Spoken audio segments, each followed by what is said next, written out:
Ferrari offers its buyers myriad customization options, but this choice is yours philosophy generally doesn't extend to powertrains. And yet that's what we have with the introduction of the GTC4Lusso T, which offers a twin-turbocharged V8 rather than the GTC4Lusso's naturally aspirated V12.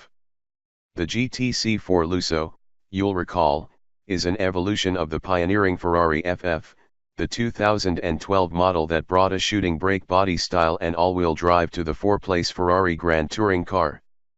The GTC4Lusso massaged the styling, to pleasing effect, as well as other aspects of the car, but left the powertrain layout alone. The Lusso T, which will be sold alongside the Lusso, uses Ferrari's twin-turbocharged 3.9-liter V8 seen also in the Portofino. The 488 GTB's 3.9-liter is slightly different, with a 1.0mm longer stroke. This isn't just an engine swap, however.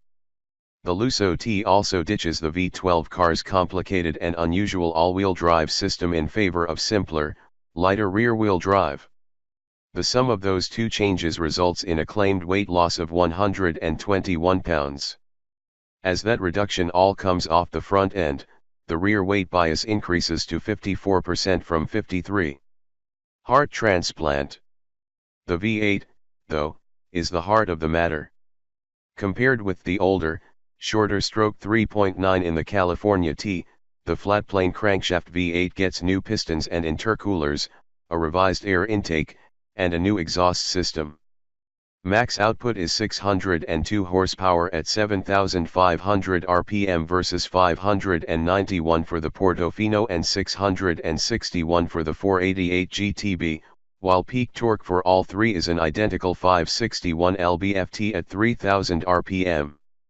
The 6.3-liter V12 in the GTC4Lusso makes another 78 horsepower, which comes 500 RPM higher up the tatch, but less torque, 514 lb-ft at 5,750 RPM. Ferrari claims the V8 car is just 0.1 second behind the V12 in the sprint from 0 to 62 miles per hour, 3.5 seconds versus 3.4, while its top speed is 199 miles per hour against the 12-pot S208. Still, there's little danger that the GTC4Lusso T will get left behind at a stoplight. Paired with Ferrari's 7-speed dual-clutch automatic transaxle, its response is immediate and turbo lag is a non-issue. There's all kinds of power here, and without all-wheel drive to help get the grunt to the ground, a stab of the throttle at 50 miles per hour or even quickly jumping out into traffic is enough to give the traction control a quick workout. At any speed, frenetic acceleration is just an ankle flex away. This car loves to blur the scenery. It's hard to imagine the Lusso T driver is giving up much compared to the pilot of the V12. Sound off. There are more subjective measures, however.